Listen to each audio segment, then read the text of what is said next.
안녕하세요. 문사탄 문서연 선생님입니다. 이번 시간에는 사회문화 현상 바라보는 관점에 대해서 간략하게 이야기해보는 시간 가져보려고 합니다.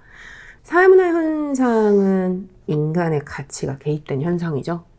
이제 이걸 빨간 안경을 끼고 바라보느냐, 파란 안경을 끼고 바라보느냐, 노란 안경을 끼고 바라보느냐에 따라 각각 다르게 이야기를 한다는 거지. 그래서 물론 되게 여러 개의 관점이 있습니다. 그런데 사회문화라고 하는 교과 과정에서는 우리는 크게 세 가지를 배웁니다.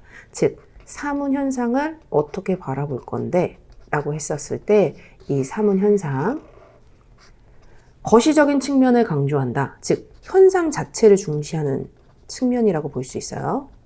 거시적인 측면을 강조하는 거, 구조적인 부분, 이런 부분들이죠. 우린 이걸 거시적 관점이라고 합니다. 거시적 관점은 또다시 두 가지로 구분되죠. 뭐랑 뭐, 기능론, 그리고 갈등론. 즉, 하나하나 개개인의 이러한 행위보다는 구조적인 측면이라든지 이런 부분을 더 강조하는 입장이에요. 자, 사문현상이 왜 일어나는지, 그 현상의 원인이나 동기를 강조하는 부분도 있습니다. 우린 이걸 미시적인 측면을 강조한다라고 이야기합니다. 그때 우리는 이 미시적인 측면을 바라보는 때 상징적 상호작용 하나를 배워요. 원래 교환이론이라든지 기타 등등이 있는데 그냥 선생님이 상상론이라고 할게요. 애기들 다 알고 있을 테니까. 근데 지금은 교과 과정에서 상상론 하나만 우리가 배우고 있죠. 미시적인 측면에서 상징적 상호작용론, 그리고 거시적인 측면에서 기능론, 갈등론이 있습니다. 자, 기능론 간략하게 정리해봐요. 현 구조를 좋아해, 싫어해? 좋아합니다. 현 구조는 너무너무 잘 되어 있어. 즉, 사회 체제라든지 이 모든 것들은 안정과 통합을 유지해야 합니다. 갈등론은 현 사회 구조를 좋아해, 싫어해? 싫어해. 있는 자가 없는 자를 억압하고 착취하는 구조라고 생각합니다. 그러면 상상론은요? 라고 이야기를 했었을 때 상상론은 현상 자체가 중요하지 않아. 선생님이 이거 비둘기 가지고 예를 들어줬었어요. 이건 뭐냐면 평화 자체가 비둘기가 아니야. 비둘기를 평화라고 생각해서 평화가 되는 거죠. 뭐뭐라고 생각해서. 즉, 상징적 상호작용은 현상 자체가 중요한 것이 아니라 뭐뭐라고 생각한다는 그 의미 부여를 강조하죠. 선생님, 이건 너무 쉽잖아요. 맞아요. 이거 한번 정리한 거예요. 이걸 어디에 집어넣느냐? 여기에 무언가를 바라보는 관점이 각각 무엇인지 확인해보는 시간을 가져봅니다. 자, 여기 불평등을 넣어보는 거야. 누구는 잘 살고 누구는 못 사는 그 현상 자체 하는 순간 걘 거시적 관점이야. 그럼 미시적 관점, 즉 상상론에서 불평등은 뭐라고 생각하는지 알아요? 가난하다고 생각해서 가난한 거야. 이거 현상 자체는 중요하지 않은 거죠. 자, 다시 불평등 자체가 존재한다라고 하는 순간 이미 걔는 것이야. 그래서 불평등을 바라보는 관점은 우린 상상론으로 접근하지는 않습니다. 왜냐면 정말 굶어 죽게 생긴 아이에게 야, 너가 가난하다고 생각해서 가난한 거야. 너가 부자라고 생각하면 부자가 돼 라고 얘기하는 게 말이 안 되잖아. 그래서 우리가 교과 과정에서 불평등을 바라보는 관점이요 라고 한다면 상상론이 아니라 기능 갈등론만 이야기하는 거야. 근데 만약에 상상론에서도 기능 갈등처럼 불평등을 바라보는 관점 이야기할 수 있습니다. 현상 자체가 중요한 게 아니라 너가 그렇게 불평등하다고 생각해서 불평등한 거야 라고 말이죠. 자, 기능론이야. 이제 기능론에서 불평등을 봅니다. 사회 자체는 안정 통합을 이뤄야 되고 이 사회는 너무너무 좋은 건 거죠. 각각의 부분들이 각 기능을 담당을 해서 하나의 유기체가 만들어지듯이 각 부분들이 각자의 기능을 다 담당해서 사회가 유지된다. 그리고 또 불평등. 얘기야. 심장의 역할을 하는 애들은 당연히 돈 많이 가져가야 되고 머리카락의 역할을 하는 애들은 돈 조금 가져가도 된다 라고 생각하는 게 기능론입니다. 아, 불평등이 있어서 사회나 개인이 최선을 다하는구나. 누군가가 못 살아. 빈곤 상태라고 쳐보자. 왜 빈곤한 걸까? 심장의 역할을 할 만큼의 기능을 본인이 갖지 못해서인 거야. 아, 사회 자체의 문제라기보단 내가 빈곤한 이유는 나 개인이 노력하지 않아서구나. 그래서 누구나 할 수 있는 머리카락과 같은 일들은 돈을 조금밖에 벌지 못하니까. 하지만 누구나 할 수 있는 일이 아니라 심장과 같이 사회에서 아주 중요한, 요로한 역할을 담당하고 그 기능을 한다면 돈 많이 버는 거 당연하지. 그러니 빈곤은 개인의 노력 부족인 건 거예요. 사회 자체는 문제가 있다 없다? 없다. 불평등은 오히려 어떻다? 그렇지. 긍정적입니다. 왜냐? 개인과 사회가 최선을 다할 수 있기 때문에. 근데 만약에 갈등론에서라고 한다면 있는 자가 없는 자를 억압하고 착취하잖아. 이제 선생님이 문사탐 학원을 제2빌딩이라는 곳에 5층에 자리 잡고 있습니다. 이 제2빌딩. 빌딩이라고 이름이 붙여져서 그렇지만 실제로 되게 작은 건물인데 어쨌든 5층에 자리를 잡고 있어. 근데 지금 같은 경우에 생각해보면 선생님은 월세를 내면서 이 학원을 유지를 한 게 벌써 한 10년이 넘었죠. 근데 되게 좋으신 건물주를 만나서 막 간섭이나 이런 것들이 별로 없어요. 근데 만약에 예를 들어보자. 선생님은 지금 학원 오픈도 못하고 수업도 하나도 못하고 있고 돈을 하나도 벌지 못하지만 건물주에게 월세는 내야 되거든. 이제 이야기를 하는 거야. 야, 건물을 갖지 못하는 이런 가난한 우리와 같은 이런 월세 사는 사람들은 이런 건물주에게 유리한 구조 때문에 잘 살 수가 없어. 사회 구조 자체의 문제야.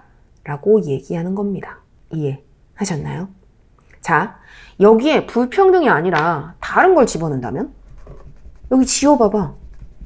다른 걸 집어넣어도 다 똑같은 건 거야.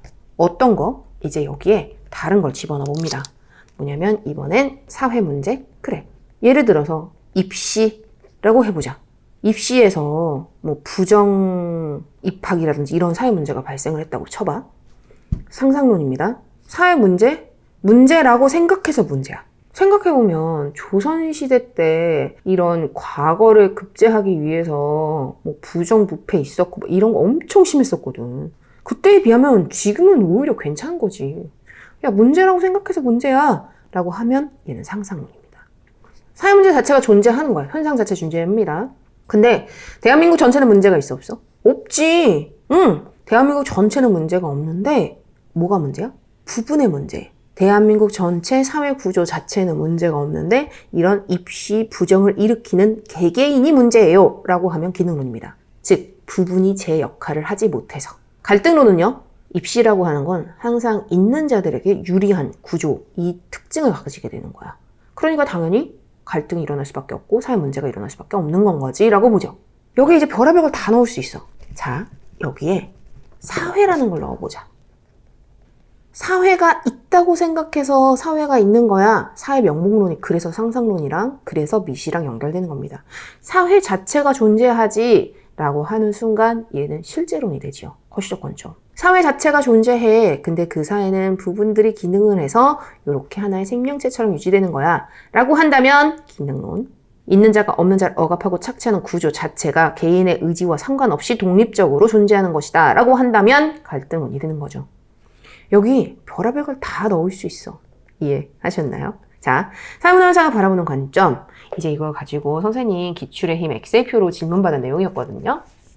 자, 사회문화 현상을 바라보는 관점. 이거 선생님의 엑셀표에서 애기들과 함께 이야기해 보려고 합니다. 22번, 사회 불평등의 원인. 즉, 누구는 잘 살고 부자가 되었어. 누구는 못 살았어. 빈자가 되었어. 근데 이거 구조 자체의 문제가 아니라 열심히 한 사람은 돈 많이 벌고 그렇지 못한 사람은 돈 조금 버는 거야 라고 하는 게 기능론의 입장이잖아. 그러니 얘 개인에게 있다라고 보는 거 기능론의 입장입니다. 이해하셨죠? 이거 문제로도 어디 한번 확인해 봅니다. 다음에서 가불병은 사회 문제를 서로 다른 관점에서 바라보고 있다. 최근 이주 노동자의 처우 개선을 요구하는 목소리가 커지고 있어. 예전에도 그들에 대한 부당한 대우가 없었던 것은 아닌데 언론을 통해 보도되니까 사람들이 많이 이야기해서 비로소 사회 문제가 되지. 자, 근데 여기서 중요한 게 있어요. 선생님이 지금 사회 불평등하다가 사회 문제를 얘기해서 그렇지 기능론에서는 불평등한 걸 사회 문제라고 인식하지 않습니다. 불평등 구조가 있기 때문에 오히려 개인과 사회가 최선을 다할 수 있다고 생각하는 거야. 이건 사회 문제, 갈등을 일으키는 그 부분입니다. 자, 이제 얘 상상론이야. 현상 자체가 중요한 게 아니야. 문제라고 생각해서 문제, 상상론. 이주 노동자 처우가 사회 문제인 것은 우리 사회가 기득권 유지를 위해서 이들을 차별했기 때문이야. 있는 자가 없는 자를 억압하고 착취하는 그 구조. 그러니 얘는 갈등론이죠. 자, 이제 병을 봐봐. 내 생각에 문제의 원인은 이주 노동자 개인이죠. 부분이죠. 대다수의 이주 노동자는 우리나라 언어 문화에 대해서 이해가 부족하기 때문에 사회 부적응이 나타나고 그래서 기업에서 요구하는 역할을 제대로 수행하지 못하고 있지. 사회 전체는 문제가 없는데 부분의 문제예요 라고 했었을 때 얘는 기능론 이렇게 되는 건 거야. 자, 갑부터 봅니다. 희소자원의 배분 방식이라고 이야기를 했어. 부분의 문제가 아니라 아예 사회의 분배 구조 자체를 얘기하는 거죠. 그러니 얘는 갈등론에 해당됩니다. 왜냐하면 기능론에서는 얜 그 문제를 일으키는 부분, 이주 노동자가 문제거든. 그러니 이주 노동자만 바꾸면 돼. 이건 기능론에 해당되죠. 그러니 우리 사회에서 요구되는 역할과 이주 노동자의 자질을 부합시켜 사회 문제를 해결할 수 있다고 보는 건 기능론입니다. 그래서 답 3번입니다. 자, 이제 4번으로 넘어갑니다. 갑과 을은 미시적 차원에서 이주 노동자 문제를 접근하고 있다라고 하면 미시적 차원은 갑만이야. 을은 해당되지 않습니다. 자, 갑과 병. 사회 문제를 규정하는 객관적 기준이 없다고 본다라고 이야기를 하는데 갈등론이나 기능론 객관적 기준이 있죠. 현상 자체 중요시 여기는. 그러니 병에 해당되지 않습니다. 자, 다시 돌아가 봅니다. 사회문화 현상을 바라보는 관점 이렇게 정리할 수 있습니다. 미시적 관점, 거시적 관점, 상상론, 기능론, 갈등론. 그런데 불평등에 대해서는 기능론은 불평등을 사회 문제라고 인식하지 않아요. 빈곤, 개인의 노력 부족해서 빈곤한 거야. 그리고 내가 부자가 되는 건 개인의 능력이 좋은 거야. 이렇듯 개인의 이러한 능력 차이 때문에 불평등 현상이 발생하는 것이지 이거 봐봐. 개인이 노력을 많이 해서 그래서 노력이 크다? 많다라고 해야 되겠죠? 개인의 노력을 많이 해서 돈을 많이 가져가. 그렇지 않아서 적게 가져가. 이게 기능론이잖아. 이 부분에서는 이걸 나쁘게 보지 않습니다. 이렇듯 개인에 의해서 불평등 현상의 이러한 포인트를 이야기하는 거 기능론이라고 이야기할 수 있습니다. 자, 오늘 선생님의 답변 영상은 여기까지. 다음 시간 더 좋은 영상으로 찾아뵙겠습니다. 안녕. 다음 시간에 또 만나요.